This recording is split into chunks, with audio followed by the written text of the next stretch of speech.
ఇతర పార్టీల నుండి వచ్చిన వారికి టికెట్ ఇవ్వడం ఎంతవరకు సమంజసమని తిరుపతి బీజేపీ నేతలు ప్రశ్నిస్తున్నారు. పార్టీని నమ్ముకొని ఏళ్లుగా కష్టపడిన వారికి టికెట్ ఇవ్వకుండా ఇతర పార్టీ నేతలకు టికెట్ ఇవ్వడంపై ఆగ్రహం వ్యక్తం చేస్తున్నారు. వరప్రసాద్కు టికెట్ ఇవ్వడంపై బీజేపీ నేతలు ఫైర్ అయ్యారు.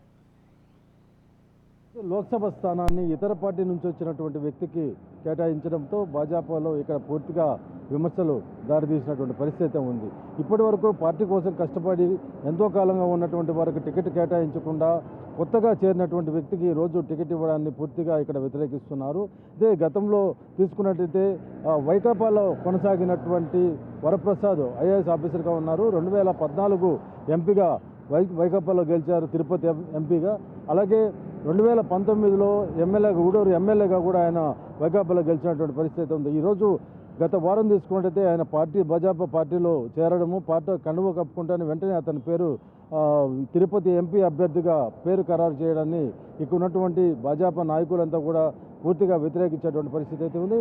అయితే నర్సాపురంలో రఘురామకృష్ణరాజుకి ఎంతో ప్రజల ఆదరాభిమానాలు ఉన్నప్పటికీ అతనికి టికెట్ కేటాయించకుండా పార్టీకి సంబంధించినటువంటి వ్యక్తికి టికెట్ ఇవ్వడము, అలాగే తిరుపతిలో మాత్రం ఇతర పార్టీ నుంచి వచ్చినటువంటి వ్యక్తికి వెంటనే టికెట్ ఇవ్వడాన్ని ఇక్కడ ఉన్నటువంటి బీజేపీ నాయకులంతా కూడా పూర్తిగా వ్యతిరేకించేటువంటి పరిస్థితి. అయితే ఇప్పటి వరకు తీసుకున్నట్టయితే తిరుపతి సంబంధించి గతంలో 1984లో చింతామోహన్ తెలుగుదేశం పార్టీ ఎంపీ అభ్యర్థిగా తిరుపతి నుంచి పోటీ చేసి గెలుపొందారు. అనంతరం 1999లో బీజేపీ పార్టీకి సంబంధించినటువంటి వెంకటస్వామి తిరుపతి ఎంపీ అభ్యర్థిగా గెలిచిన తర్వాత ఇప్పటి వరకు కూడా ఈ యొక్క రెండు పార్టీల నుంచి కూడా ఎప్పటికీ గెలుపు అనేది లేకుండా ఓటమి పాలవుతుంది. కంటిన్యూగా ఇప్పటి వరకు కాంగ్రెస్ పార్టీ అలాగే వైసీపీకి సంబంధించినటువంటి అభ్యర్థులు ఎవరైతే నిలబడుతున్నారో వాళ్ళే గెలుస్తూ వస్తున్నారు. ఈ దఫా చూసుకున్నట్టయితే వైకాపా నుంచి వచ్చినటువంటి వరప్రసాద్కి ఈ యొక్క టికెట్ ఖరారు చేయడము. అయితే వైకాపా పార్టీలో ఇప్పుడు ఎంపీగా ఉన్నటువంటి గురుమూర్తికి తిరిగి వైకాపాలో అక్కడ తిరుపతి ఎంపీగా టికెట్ ఖరారు చేయడంతో వీరిద్దరి మధ్యలో ఏ విధంగా ఉంటుందో కూడా చూడాలా.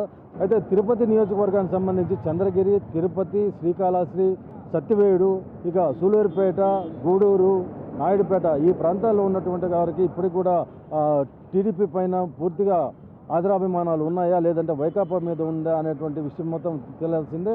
ఎందుకంటే ఇప్పటి వరకు వైకాపాలో కొనసాగినటువంటి వ్యక్తి వెంటనే బీజేపీలో రావడం, అతని టికెట్ ఖరారించడంతో ఇక్కడ బీజేపీ నాయకులు కూడా వ్యతిరేకిస్తూ అతనికి మద్దతు పలికి ప్రచారంలో వెళ్తారా లేదంటే సైలెంట్గా ఉంటారా అనేటువంటి విషయాన్ని మాత్రం వేచి చూడాల్సిందే. కెమెరా పర్సన్ రమణతో సుధీర్, రాజు న్యూస్, తిరుపతి.